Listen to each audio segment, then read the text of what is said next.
태초에 하나님이 천지를 창조하시니라.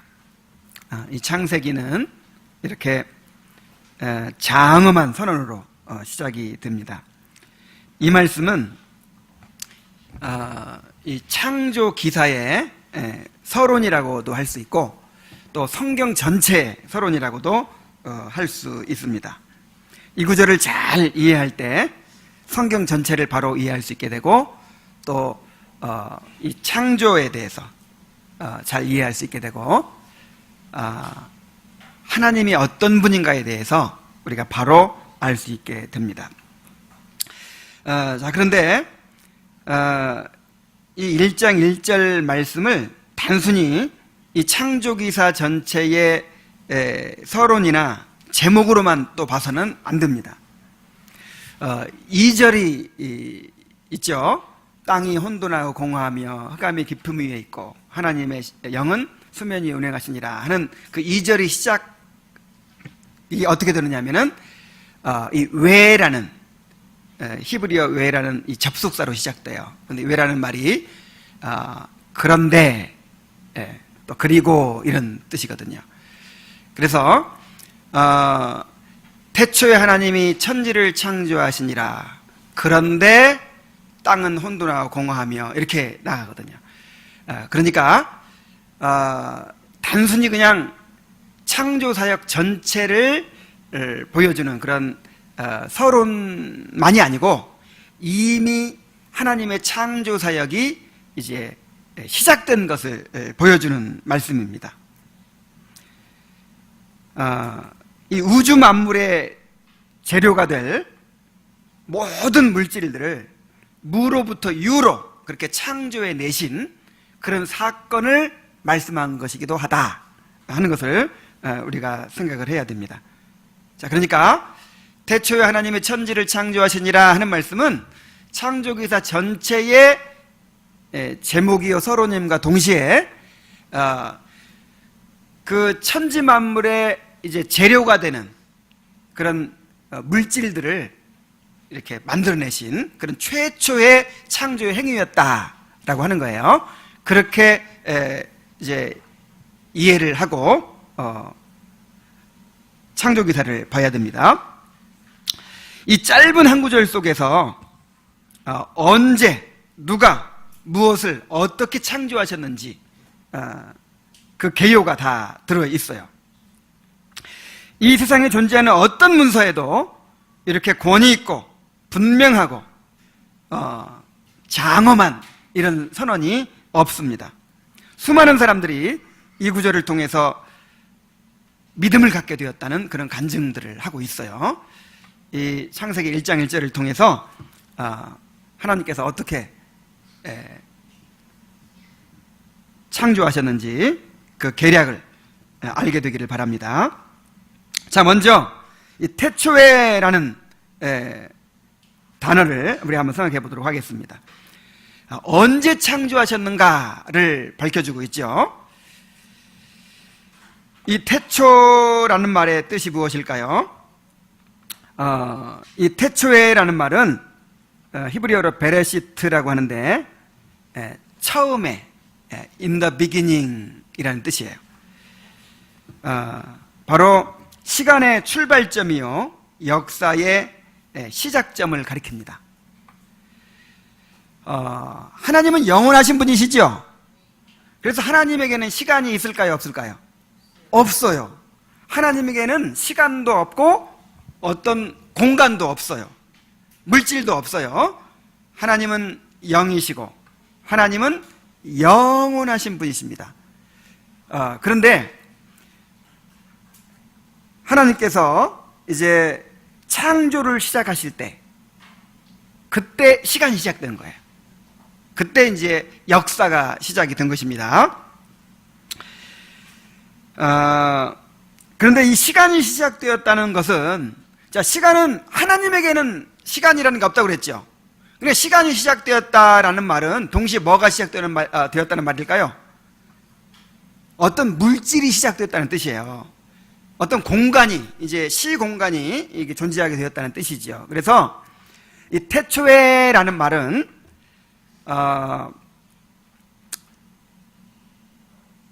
하나님께서 우주 만물의 구성 재료가 될 모든 기본 물질들을 무에서 유로, 섬광처럼 그렇게 생겨나게 하신 그런 원천적 창조의 시간을 말하는 거예요. 태초에 할 때 뭐가 생겨났어요? 이 우주 만물을 구성하는 기본 물질이 순식간에 딱 생겨난 거예요. 그 기본 물질의 상태를 설명하는 것이 바로 2절입니다. 땅이 혼돈하고 공허하며 흑암이 깊음 위에 있고. 그래서 막 그때는 아직 이제 막 기본 물질들만 만들어져 있기 때문에 어떤 구별도 없고 질서도 없고 조화도 없고 그냥 뒤죽박죽 이렇게 섞여져 있는 어떤 액체 상태로 있는 이제 그런 상태를 말하는 거죠. 우리 다음 주에 그 태초의 그 상태에 대해서 우리가 살펴보게 됩니다. 요한복음 1장 1절이라든지 요한일서 1장 1절에도 태초에라는 말이 나와요. 요한복음 1장 1절에 보면은 태초에 말씀이 계시니라. 이 말씀이 하나님과 함께 계셨으니 이 말씀은 곧 하나님이시니라 그랬고, 또 요한일서 1장 1절에도 태초부터 있는 생명의 말씀에 관하여는 우리가 들은 바요 눈으로 본 바요 자세히 보고 우리 손으로 만진 바라. 그래서 예수님이 태초부터 계셨다 이렇게 자꾸 얘기하거든요. 그런데 여기서 말하는 태초는 뜻이 달라요. 창세기 1장 1절의 태초는 in the beginning, 처음에 이 세상이 창조될 그 시점에 그런 뜻이라면, 요한복음이나 요한일서에 나오는 태초는 시간 이전의 그 영혼의 상태를 말하는 거예요. 시간이 시작되기 전에 그 삼위 하나님만 계시던 영혼의 상태, 그때를 말하는 거예요. 그래서 태초에 말씀이 계시니라 하는 말은 영원 전부터 하나님의 아들이 계셨다 그런 뜻이죠. 이 태초라는 말을 통해서 우리가 한 가지 발견할 수 있는 사실은, 이 세상에 존재하는 모든 것들이 다 시작이 있었구나 라고 하는 사실을 우리가 발견하게 되는 것입니다.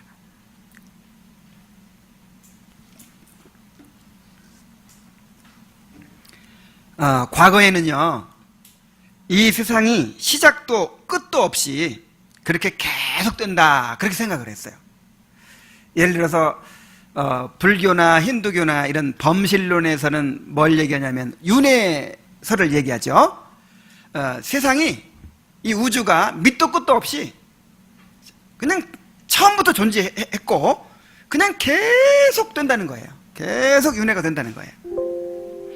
그리고 심지어 이것을 과학에서도 그렇게 주장을 했어요. 이제 과학에서도 정상 우주론이라 그래가지고 이 우주는 처음부터 그냥 있었어요. 처음부터 있었고 그 우주가 계속 물질을 스스로 생성하면서 영원히 계속된다고 그렇게 생각을 했어요. 그런데 이제 오늘날에는 그렇게 처음부터 있었고 영원히 계속된다 이런 이제 그 정상 우주론은 이제 폐기됐습니다. 그렇게 믿는 과학자는 아무도 없어요. 이 우주가 언젠가 시작된 적이 있고 그 다음에 반드시 언젠가 끝난다, 이것을 모든 과학자들이 다 인정을 합니다.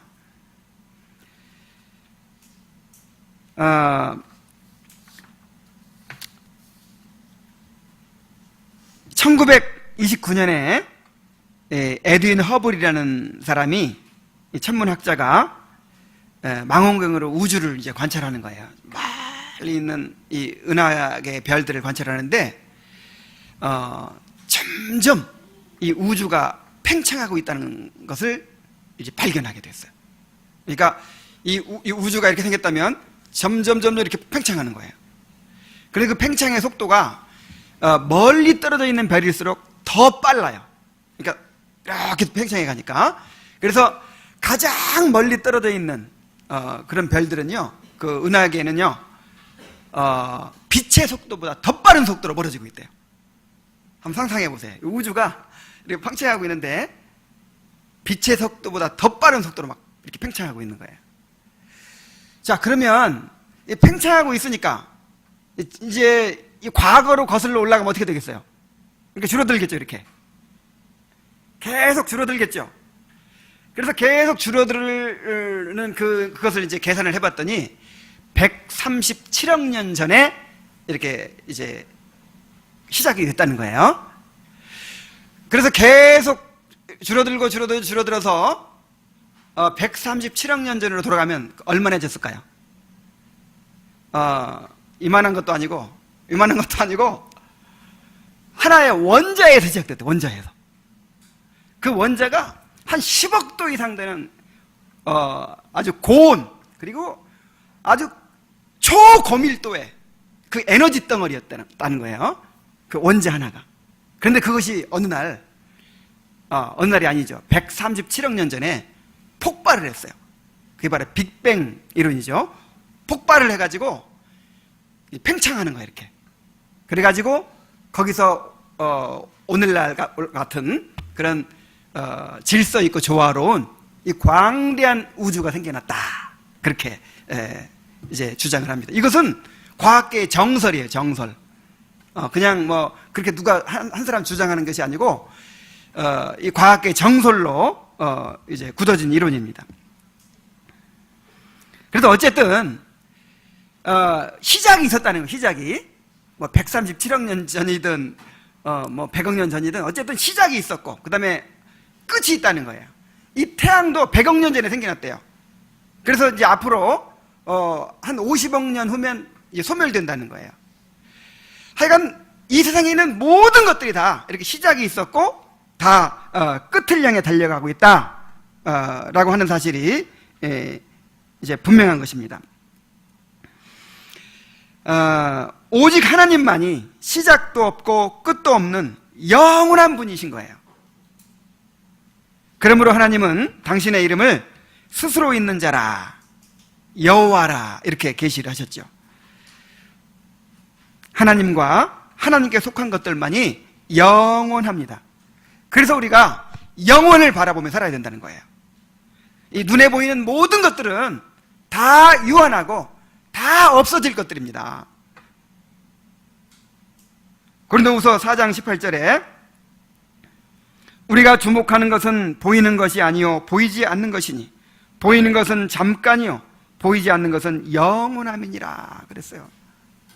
여러분, 지금 우리 눈에 보이는 모든 것들이요 다 유한한 것들이고 다 잠깐이면 없어질 것들입니다. 우리도 다 소멸될 거예요. 지금 여러분들은 다 이렇게 젊고 예쁘지만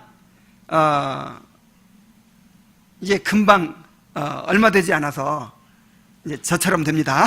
그리고 얼마 되지 않아서 우리 권사님처럼 됩니다. 그리고 얼마 되지 않아서 다 소멸될 거예요. 그래서 이 눈에 보이는 것들이 영원한 것들인 것처럼 그렇게 집착하고 그것에 소망을 두고 그것을 통해서 행복해지려고 하는 것은 정말 어리석은 일입니다. 보이지 않는 영원하신 하나님, 그리고 그 하나님께 속한 영원한 것들을 추구하는 그런 성도들이 되어야 할 줄로 믿습니다. 자, 언제 창조하셨다고요? 태초에. 그 다음에 누가 창조하셨습니까? 하나님이. 여기서 하나님을 가리키는 말이 히브리어로 엘로힘입니다. 엘로힘.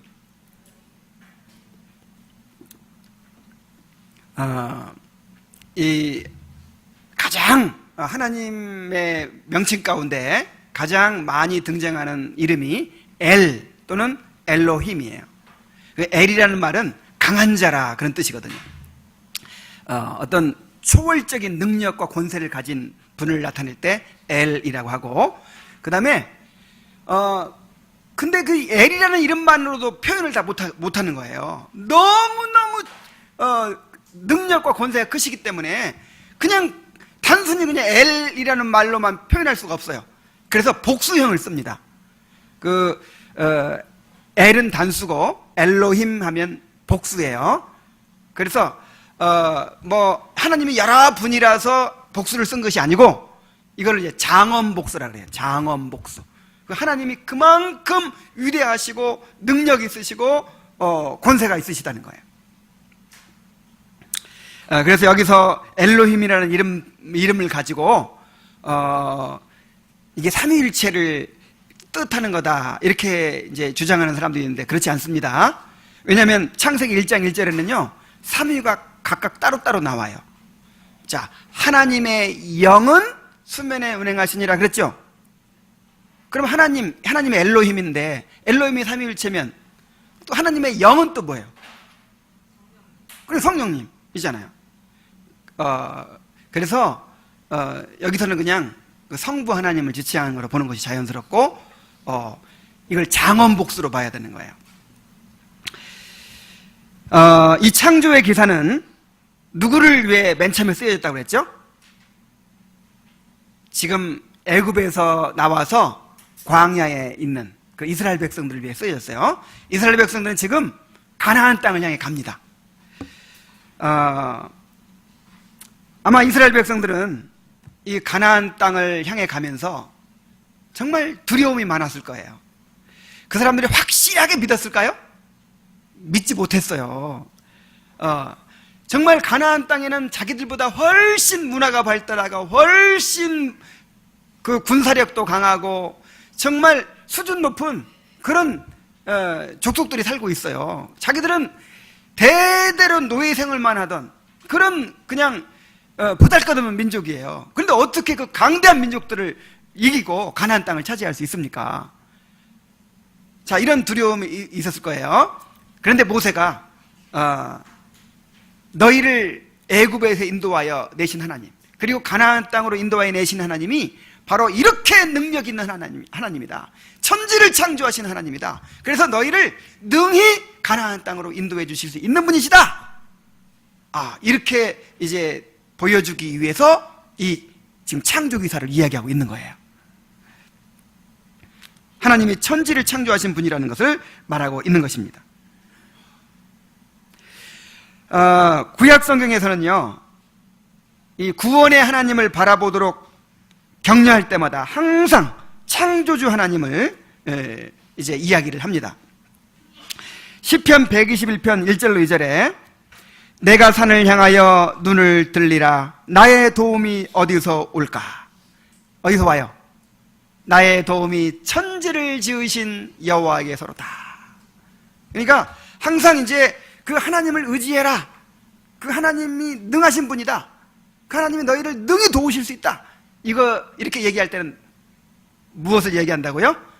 천지를 지으신 하나님. 이 천지를 지으셨는데, 천지를 창조하셨는데 왜 너희를 구원할 수 없겠느냐? 이렇게 이제 얘기하는 것이죠. 자, 우리가 주일 아침마다 우리가 하나님을 부르지요. 오늘 뭐라고 불렀어요? 우리의 도움은 천지를 지으신 여호와의 이름에 있도다 그랬잖아요. 그리고 여러분, 이 천지를 지으신 여호와를 바라보세요. 이사야 40장 25절로 40절에서 이제 그 바벨론의 포로로 잡혀가가지고 이제 다시는 나라를 회복할 가능성도 없고 성전을 회복할 가능성도 없는 완전히 절망에 빠진 그 유다 백성들에게 이렇게 말씀하십니다. 야곱아, 어찌하여 내가 말하며 이스라엘아, 내가 이르기를 내 길은 여호와께 숨겨졌으며 내 송사는 내 하나님에게서 벗어난다 하느냐? 너는 알지 못하였느냐? 듣지 못하였느냐? 영원하신 하나님 여호와 땅끝까지 창조하신 이는 피곤하지 않으시며 곤비하지 않으시며 명철이 한이 없으시며 피곤한 자에게는 능력을 주시며 무능한 자에게는 힘을 더하시나니 소년이라도 피곤하며 곤비하며 장정이라도 넘어지며 쓰러지되 오직 여호와를 앙망하는 자는 새 힘을 얻으리니 독수리가 날개치며 올라감과 들 것이요 다른 박질하여도 곤비치 아니하겠고 걸어가도 피곤치 아니하리로다. 여러분, 하나님은 무에서 유를 창조해내신 천지를 창조하신 능력의 하나님이시죠? 그 천지를 창조하신 능력의 하나님을 항상 바라보면 우리가 어떤 상황에 있더라도 소망을 가질 수 있다는 거예요. 그 천지를 창조하시고 섭리하시는 하나님이 우리를 지금 인도하고 계십니다. 하나님은 우리에게 주신 약속을 능히 이루어 주실 수 있는 분이세요. 우리를 능히 돌보시고 보호하시고 안전하게 천국까지 인도하시는 그런 하나님이신 줄로 믿습니다. 그래서 이 태초에 누가 천지를 창조했다고요? 이 능력의 하나님이, 능력과 권세의 하나님이 천지를 창조하셨다고요. 그 엘로힘 하나님을 항상 바라볼 수 있기를 바랍니다. 그리고 모세가 이 창조 기사를 통해서 드러내고자 하는 하나님은 또 어떤 하나님이냐면 당신의 백성을 아버지의 사랑으로 인도하시는 그런 하나님이십니다. 이 창조 기사의 핵심은 뭐냐면요, 인간의 창조에 있어요. 그러니까 땅이 혼돈하고 공허하며 흑암의 깊음 위에 있고 막 그런 상태에 있던 그런 땅을 빛을 창조하시고, 그 다음에 궁창 위의 물과 아래 물로 이렇게 나누시고, 그 다음에 바다와 땅을 창조하시고, 그 다음에 식물을 내시고, 또 물에 물고기가 있게 하시고, 하늘에 새가 나르게 하시고, 그렇게 질서 있게 조화롭게 그냥 아름답게 창조해 가시죠? 이게 다 누구를 위해서예요? 사람을 위해서요. 사람을. 이제 다음에 말씀드리겠지만은 하나님은 능력의 하나님이니까 그냥 동시에 짠! 하고 만들 수 있어요, 없어요? 있죠. 그런데 왜 이렇게 과정 이렇게 그 창조의 과정을 거치시고 그 다음에 또 그거를 이렇게 계시하셨을까요?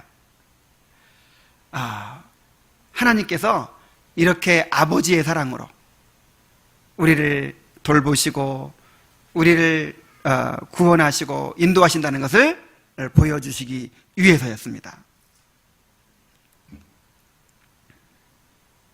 그래서 이제 모세가 이 천지창조의 기사를 이제 이스라엘 백성들에게 소개하는 것은 하나님께서 이렇게 이스라엘 백성들에게도 가나안 땅을 선물로 주실 것이다. 봐라, 태초에 하나님께서 이렇게 그 사람을 위해서 이렇게 아름다운 세상을 만드시고 정말 살기에 적합하게 하시고 그냥 가장 좋은 것들로 이렇게 만들어가지고 사람에게 선물로 주시지 않았느냐.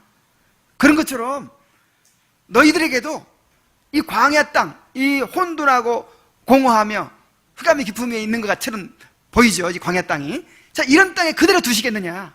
너희들을 반드시 저 젖과 꿀이 흐르는 가나안 땅으로, 에덴 동산 같은 땅으로 그렇게 인도해 주실 것이다. 이런 메시지인 것입니다. 우리도 이 창조의 기사를 통해서 우리에게 가장 좋은 것을 주시는 그런 우리 아버지 하나님을 바라보아야 할 줄로 믿습니다. 로마서 8장 32절에 이렇게 말씀하고 있어요. 자기 아들을 아끼지 아니하시고 우리 모든 사람을 위하여 내주시니까 어찌 그 아들과 함께 모든 것을 우리에게 주시지 아니하시겠느냐. 한번 생각 좀 해보세요. 인간을 위해서 이 천지 만물을 다 창조하신 거 보세요. 지금 우리 눈에 보이는 모든 것들이 다 누구를 위해 만들었어요?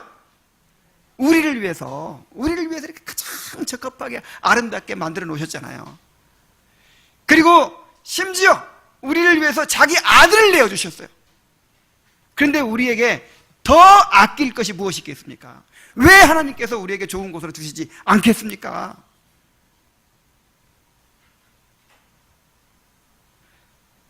이 천지창조의 기사는요, 하나님을 증명하기 위해서 기록된 것이 아니에요. 진화론이 틀리고 창조론이 맞다, 뭐 이런 거를 증명하기 위해서 기록한 말씀이 아니에요.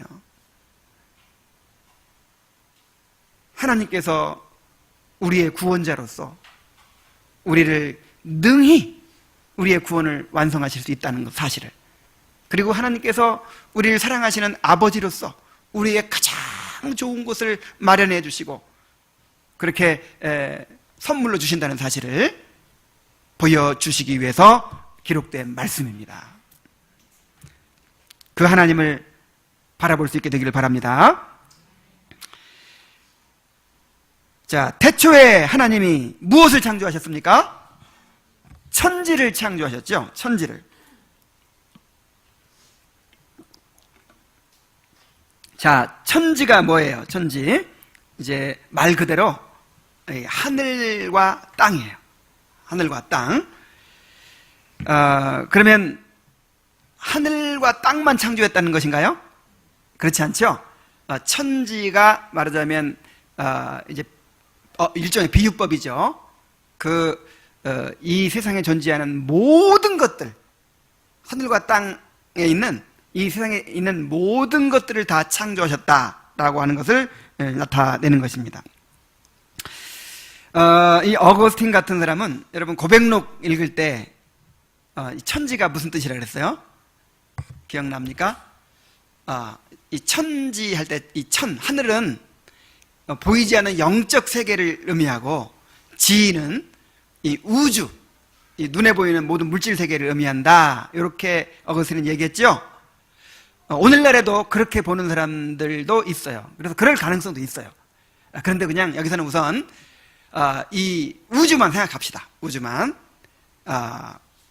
그러니까 이 우주만을 가리킬 수도 있고 천지가, 왜냐하면 하늘이, 이 우주도 하늘이니까, 이 대기권도 하늘이고 우주도 하늘이니까 이 우주와 이 지구, 이 땅을 가리킨다고 볼 수도 있고, 그 다음에 보이지 않는 영적 세계와 보이는 물질 세계를 가리킨다고 볼 수도 있어요.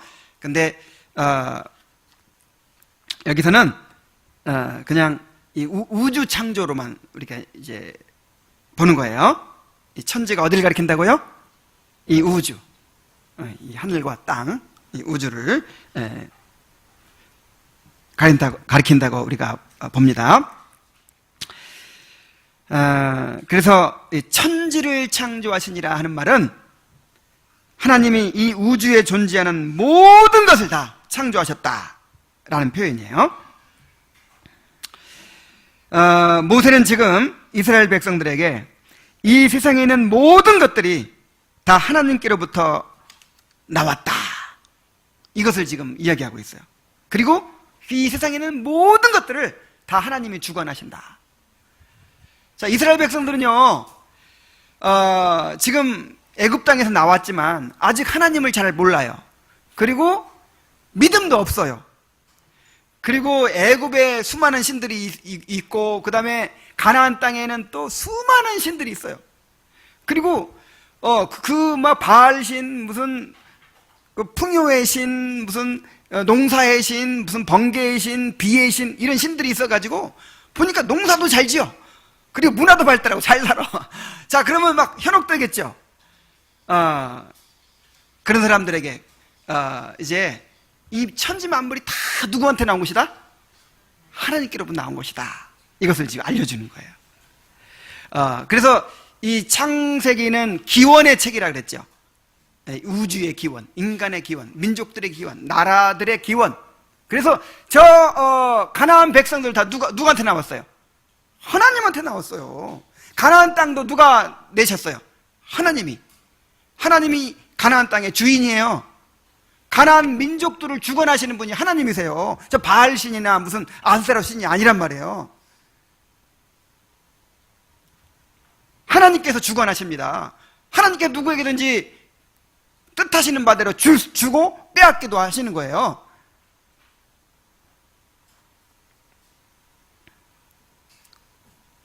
자, 이 사실을 이제 깨닫게 되었을 때 이스라엘 백성들이 얼마나 참 자신감이 생겼겠습니까?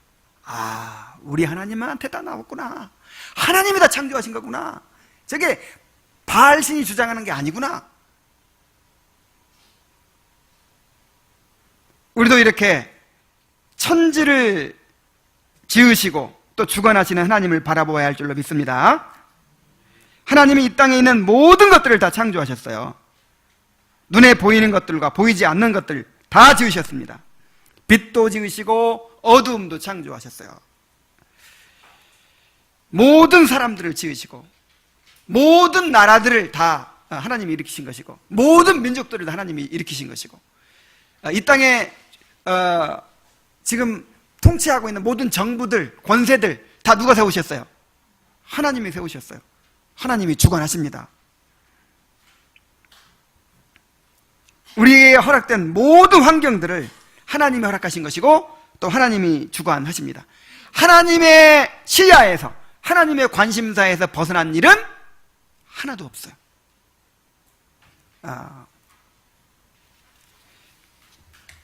그래서 우리가 우리 눈에 보이는 것들만 바라보지 말고 이 배후에서 이 모든 것들을 지어내시고 주장하시는 그 하나님을 바라봐야 될 줄로 믿습니다. 그리고 하나님께서 이 모든 만물을 다 지으셨다고 우리가 믿는다면 그 하나님께 합당한 영광을 돌려야 하는 것입니다. 하나님께서 사람들에게 자기를 알리시면서 창조주로서 자기를 알리시는 이유는 하나님이 마땅히 모든 피조물의 주인이시고 모든 피조물들에게 영광을 받으셔야 합당한 분임을 말씀하시고 계시는 거예요. 로마서 1장 20절에 보면은 창세로부터 그의 보이지 아니하는 것들 곧 그의 영원하신 능력과 신성이 그가 만드신 만물에 분명히 보여 알려졌나니 그러므로 그들이 핑계하지 못할지니라 그랬어요. 그래서 이제 사람들은요 눈에 보이는 것들만 바라보죠. 눈에 보이는 것들만 바라보고 거기에 집착하고 그것을 의지하고 막 그것들 막 그렇게 한다면 우리는 어떻게 바라봐야 돼요? 그런 것들을 통해 누구를 바라봐야 돼요? 하나님을 바라보는 거죠. 그 만드신 만물에 그 하나님의 놀라운 능력과 신성이 분명히 이제 깃들어 있다는 거예요. 정말 우리 인간의 생명과 이 인체의 신비를 한번 생각해 보세요. 우리들이 인간의 삶을 한번 생각해 보세요. 정말 이 하나님의 그 능력과 신성이 보이지 않습니까? 하나님의 솜씨가, 그 하나님의 능력이 깃들어 있지 않습니까? 아름다운 경치를 바라보면서도, 이 우주를 바라보면서도, 그리고 이 세상 역사를 바라보면서도, 이 세상의 역사도요, 이 일반 계시입니다. 하나님을 보여주는 거예요. 그 역사의 흐름을 보세요.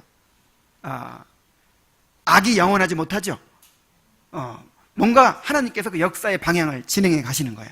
이런 걸 바라보면서도 우리는 배우에 항상 누구를 바라봐야 돼요? 하나님을 바라보는 거죠.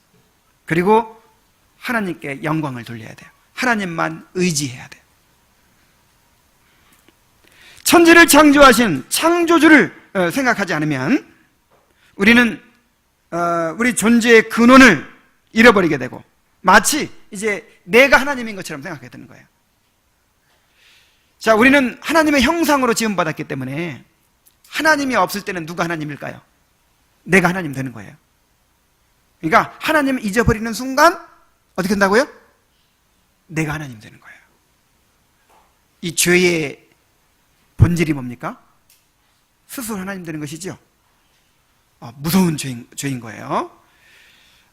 그래서 이 천지를 지으신 그 하나님, 하나님의 영원하신 능력과 신성이 그 만드신 만물에 분명히 보여 알려져 있음에도 불구하고 사람들은 그것을 애써 바라보지 않으려고 하고 인정하지 않으려고 하고 하나님을 잊어버립니다. 그러니까 어떻게 돼요?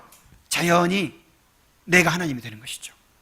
그리고 피조물들을 우상으로 섬기는 거예요. 그래서 로마서 1장 21절부터 23절에 이렇게 말하고 있습니다.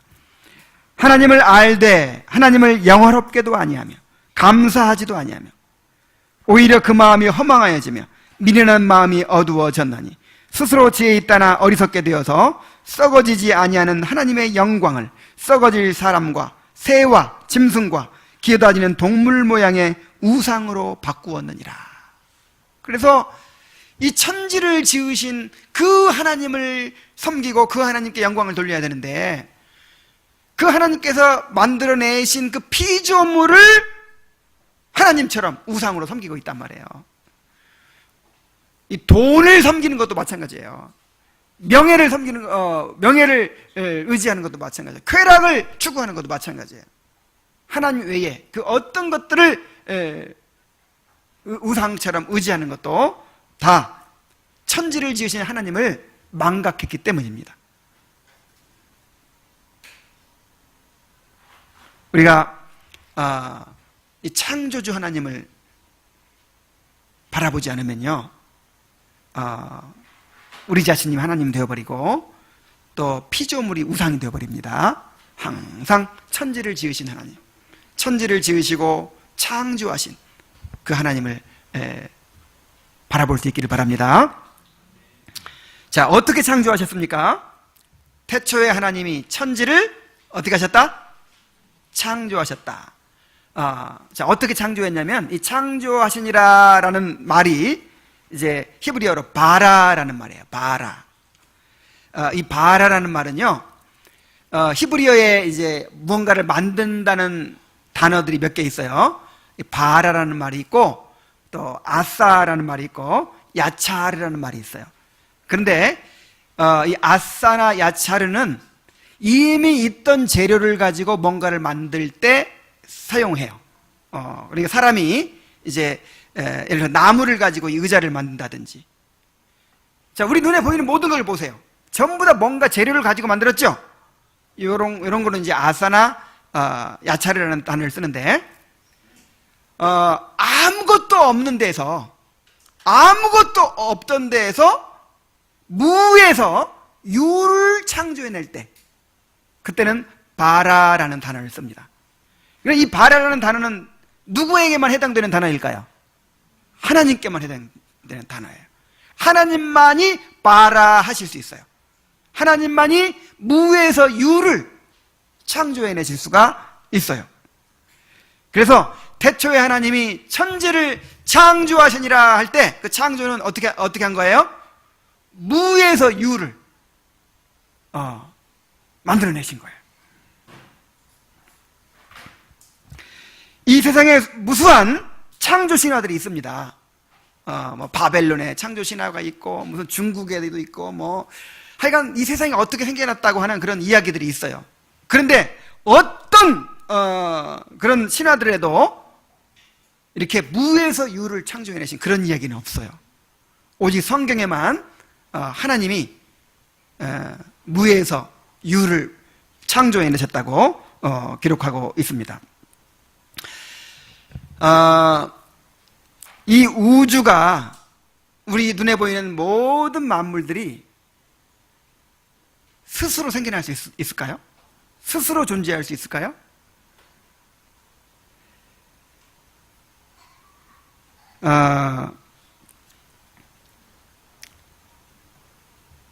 오늘날 우주의 기원에 대해서 이제 과학계에서 정설로 받아들여진 이론이 빅뱅 이론이라고 그랬죠.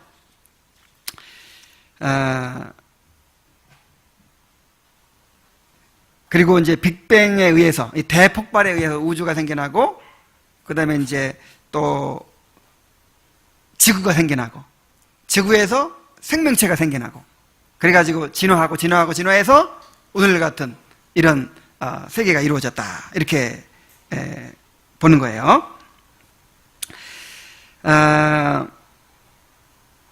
그런데 여러분, 상식적으로 생각해도 우리가 눈에 보는 모든 것들은요, 다 원인이 있잖아요. 원인. 자, 원인 없는 게 뭐가 있어요? 우리 인간을 비롯해서 모든 물건들 다 이렇게 나오기까지는 뭐 원인이 있죠. 공장에서 만들었잖아요. 공장에서 이거를 만들려면 또 원료가 있었잖아요. 그래서 그 원인을 계속 이렇게 이제 찾아갈 수 있죠.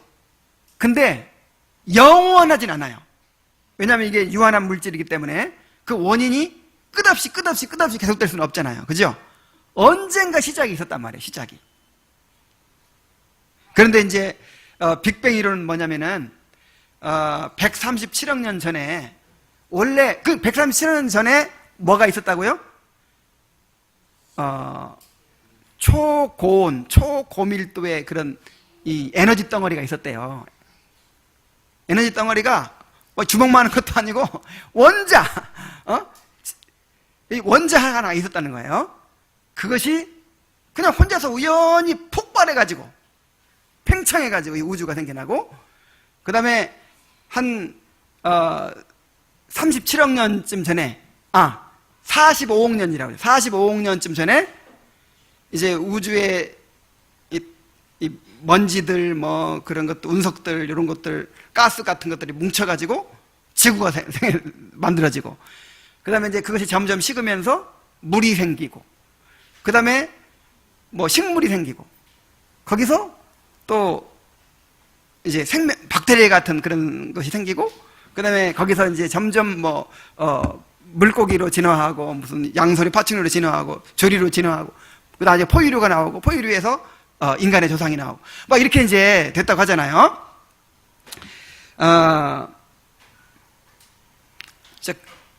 그렇다면, 그 대폭발 이전에 그 초고온, 초고밀도의 물질은 어디서 왔죠?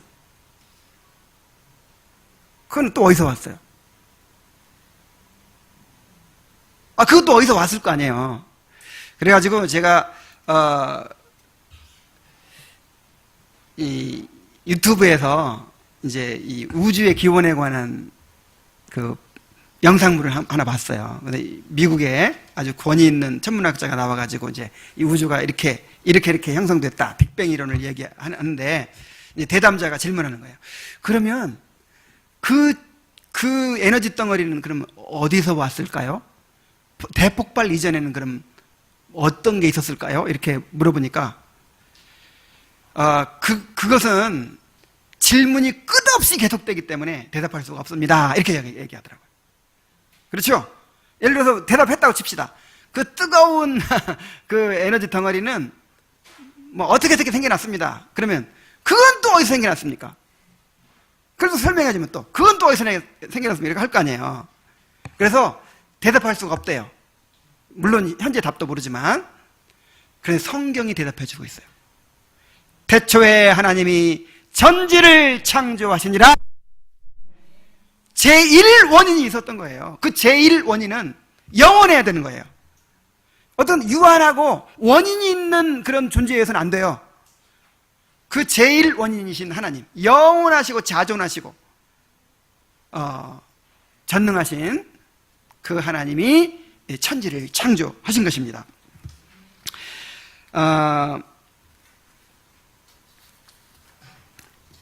그리고 또 한 가지를 우리 한번 생각해 볼 수 있는데, 이 세상에 존재하는 어떤 물질도 이 고도의 질서와 조화를 가지고 있어요. 우리가 이 바라보는 모든 물질이 다 그냥 무질서하게 있는 게 아니라요, 기가 막힌 조화와 질서를 가지고 있어요. 작은 세포 하나도, 또 작은 그런 뭐 원자, 가장 이렇게 작은 단위인 원자 하나까지도 기가 막힌 그런 이 고도의 질서와 조화가 이루어져 있다는 거예요.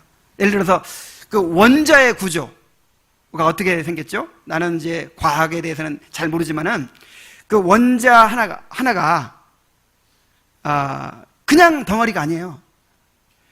그 원자의 구조가요, 가운데는 원자 핵이라는 것이 있고, 그 다음에 그 수많은 전자들이 이 태양계를 중심으로 행성들이 돌듯이 그렇게 전기를 띠고 돌고 있어요.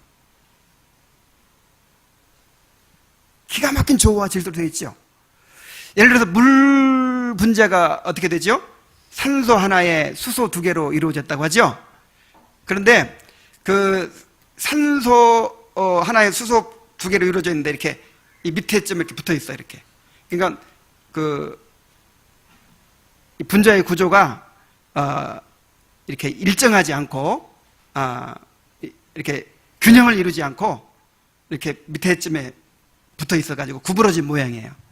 근데 구부러졌기 때문에 산소는 음전하를 띠고, 말하자면 마이너스 전기를 띠고, 또 수소는 플러스 전기를 띄어가지고 서로 끌어당겨서 붙잡고 있다는 거예요. 그리고 그런 붙잡고 있는 것들이 또 다른 것들도 이제 산소와 수소들을 이렇게 그게 자석이 붙듯이 그렇게 이제 붙어가지고 물이 이루어졌어요. 아니, 그게 어떻게 그냥 저절로 생겼을까요? 이 우주를 또 한번 생각해 보세요. 이 우주가 도대체 얼마나 클까요? 지금 우리가 살고 있는 이 태양계가 있어요. 태양계에는 요즘에는 또 조금 바뀌어가지고 11개의 행성이 있다고 해요. 11개의 행성.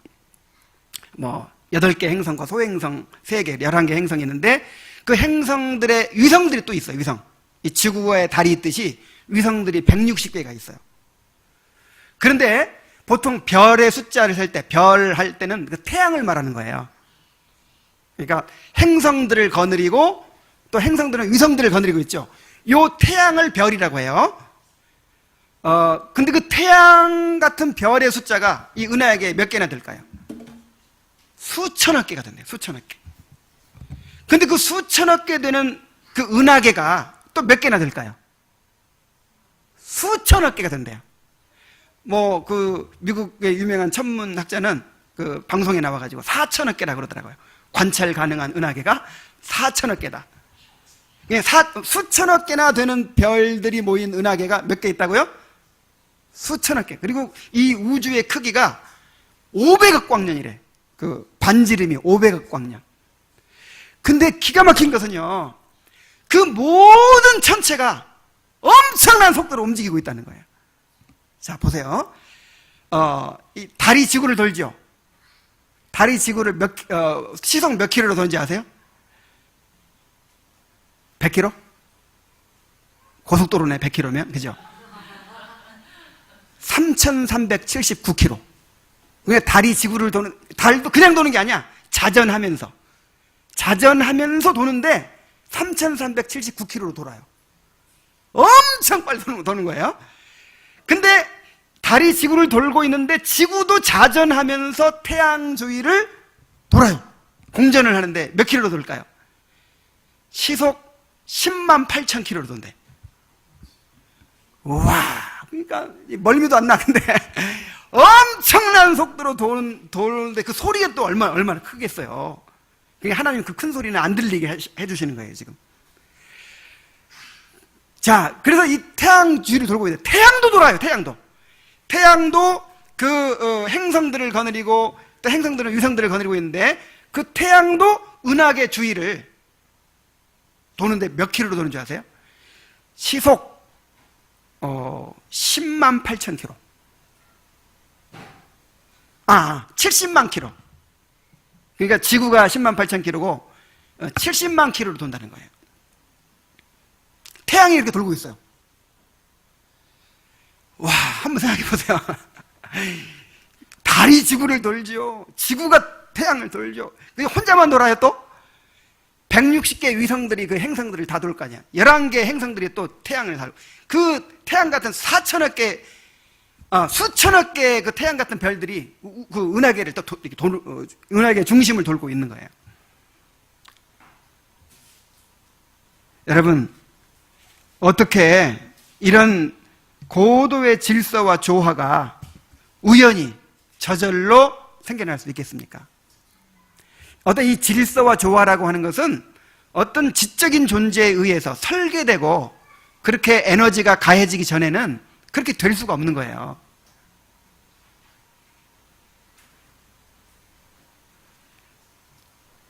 성경은 분명하게 선언하고 있습니다. 태초에 하나님이 천지를 창조하시니라. 자, 우리는 그러면 이 천지 창조의 역사를 바라보면서 이야, 신기하다. 야, 정말 놀랍다. 자, 이렇게만 해야 될까요? 이것을 우리의 기록해 준 목적이 있죠? 그 목적이 뭐라고 했습니까? 이 천지 창조의 역사를 통해서 구원의 역사를 바라보도록 하시는 것입니다. 즉 이스라엘 백성들에게 이 천지 창조를 보여주는 이유가 뭐예요? 하나님께서 너희에게 이렇게 구원을 이루어 주실 것이다 하는 거예요. 구원은 새 창조의 역사입니다. 에베소 2장 10절에 보면은 우리는 그가 만드신 바라 그리스도 예수 안에서 선한 일을 위하여 지으심을 받은 자니 그랬어요. 우리는 그가 만드신 바라. 여기서 만드셨다고 할 때는 처음 창조를 말하는 것일까요? 구원의 새 창조를 말하는 것일까요? 새 창조를 말하는 거예요. 그 2장 9절로 10절에 너희가 그 은혜를 인하여 믿음으로 말미암아 구원을 얻었나니 이렇게 얘기하고 나서 10절에서 우리는 그의 만드신 바라 이렇게 말하고 있는 에베소 4장 24절에 보면은 오직 너희의 심령이 새롭게 되어 하나님을 따라 의와 진리의 거룩함으로 지으심을 받은 새 사람을 입으라. 의와 거룩함으로 지으심을 새롭게 받았다는 거예요. 고린도서 5장 17절에 보면은 그런즉 누구든지 그리스도 안에 있으면 새로운 피조물이라 그랬죠. 하나님께서 새롭게 우리를 창조하시는 거예요. 하나님은 왜 창조하십니까? 창조의 결과가 뭡니까? 창조의 결과가 창세기에 나오잖아요. 자, 창조 다 하고 나서 어떻게 했어요? 안식이에요, 안식. 창조의 결과가 뭐예요? 안식. 엿새 동안 창조하시고 일곱째 날에 안식하셨잖아요. 그래서 우리를 재창조하셔서 우리에게 진정한 안식을 허락해 주시는 것입니다. 우리 히브리서 4장을 한번 보겠습니다. 히브리서 4장.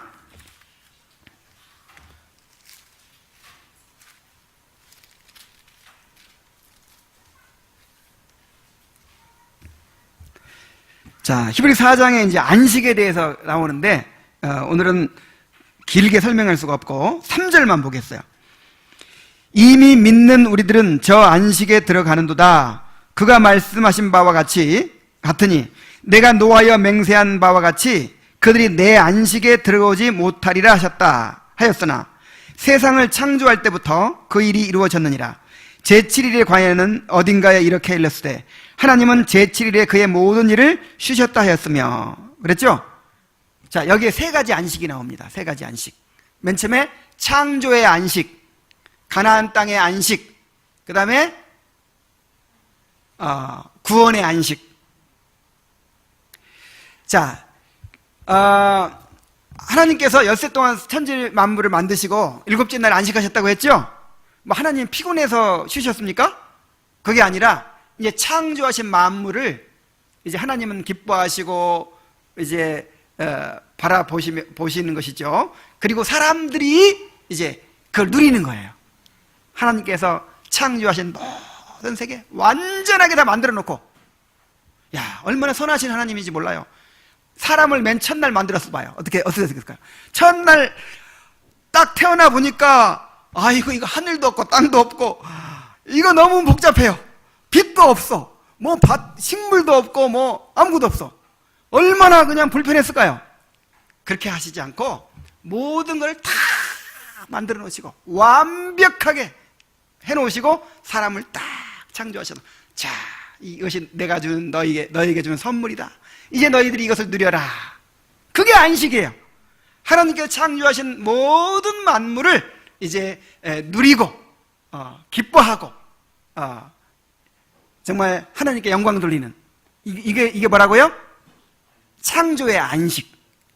그런데 이 창조의 안식이 이제 이 가나안의 안식으로 연결이 됩니다. 이스라엘 백성들에게 뭘 주시려고 하는 거예요? 안식을 주시려고 하는 거예요. 안식을. 애굽에서 수백 년간 노예 생활하고 그 다음에 광야에서 40년간 그렇게 훈련을 받고, 그러니까 이제 뭐가 필요해요? 안식이 필요하죠. 그 가나안 땅을 선물로 주시고, 그 가나안 땅에 들어가면요, 그들이 짓지 않은 집이 있어요. 그들이 심지 않은 과일나무가 있어요.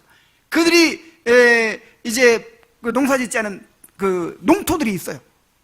심지 않았는데 다 나 있어. 지금 가서 얻으면 돼. 거기도 하나님께서 인도하셔가지고 이제 안식을 누리게 하시는 거예요.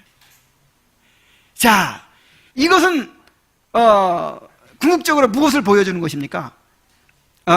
그 가나안의 안식은 모형이었어요. 모형. 완전한 것이 아니었어요. 그것이 완전한 안식이었으면 또 다른 안식을 이야기하지 않았을 것이다. 그 안식은 예수님께서 오셔서 이루실 구원의 안식을 보여주는 거예요. 수고하고 무거운 짐진 자들아 다 내게로 오라. 내가 너희를 어떻게 하리라? 쉬게 하리라.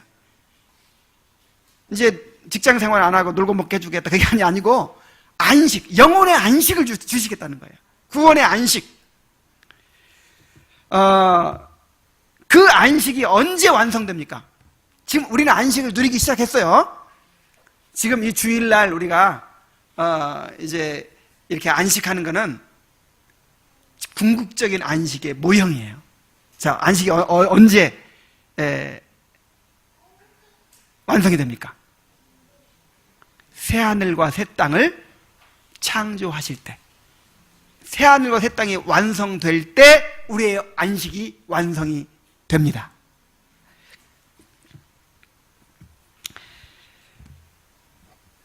그래서 우리는 이러한 은혜를 갈망해야 돼요. 여러분, 안식은 무엇을 통해 온다고요? 창조를 통해서 온다고요. 하나님께서 우리 영혼을 새롭게 창조하셔야 우리가 이제 안식을 누리는 거예요. 새하늘과 새 땅을 창조하셔야 이제 우리의 안식이 완전해지는 거예요. 그래서 다윗이 이렇게 기도했습니다. 시편 51편 10절에 하나님이여 내 속에 정한 마음을 창조하시고 정직한 영을 새롭게 하소서. 정한 마음이 무슨 마음이에요? 자, 우리 마음은 죄로 오염되어 있어요. 철저하게 부패해져 있어요. 그래서 하나님을 미워하고 하나님을 거역하고 세상을 사랑하고 죄를 즐기고 이런 마음밖에 없어요. 사랑이 없어요. 그래서 이런 마음 가지고는 하나님의 백성이 될 수가 없어. 그래서 하나님께서 우리의 본성을 바꾸어 주시는 거예요. 우리의 본성을 하나님을 죄를 미워하고 하나님을 사랑하고 하나님을 정말 알고자 하고 또 형제를 사랑하는 이런 새로운 본성을 우리에게 창조해 주시는 것입니다. 그게 바로 정한 마음을 창조하시고 라는 말이에요. 내 속에 정한 마음을 창조하시고 내 안에 정직한 영을 새롭게 하소서. 여기서 이제 창조라는 말이 바로 바라입니다. 바라. 다윗은 그것을 깨달은 거예요. 내가 이 밧세바와 간음하고 또 우리아를 죽이는 그런 엄청난 죄를 짓고 나서 자신에 대해서 깨달은 거예요. 내가 태어날 때부터 죄로 오염된 존재구나. 내 스스로는 이런 죄악된 본성을 벗어날 수가 없구나. 하나님께서 내 본성을 바꾸어 주셔야만이, 성령을 통해서 거듭나게 해주셔야만이 내가 거룩한 삶을 살 수 있는 것이구나. 하나님을 내가 알게 될 수 있는 것이구나. 그래서 하나님 앞에 내 속에 정한 마음을 창조하시고 내 안에 정직한 영을 새롭게 하소서, 이렇게 구했던 것입니다. 여러분, 정말 하나님을 좀 잘 믿어보려고 하는데 안 되죠? 좀 죄를 버리고 좀 하나님의 영광을 위하여 좀 살고자 하는데도 안 되죠?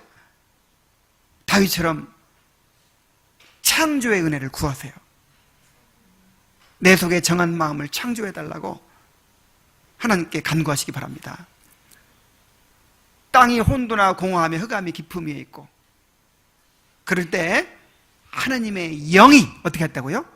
그 수면에 운행하고 계셨어요. 지금 우리의 마음이 혼돈하고 공허하며 흑암이 깊음 위에 있는 그런 상태와 같아요. 뒤죽박죽이에요. 그냥 어두움과 죄와 온갖 것들로 막 얽혀 있어요. 그런데도 자비하신 성령께서 우리 마음 가운데 역사하고 계십니다. 창조를 위해서, 우리를 변화시켜 주시기 위해서. 이 창조의 기사들을 함께 묵상해 가는 가운데서 성령의 변화시켜 주는 역사가 여러분에게 임하기를 바랍니다.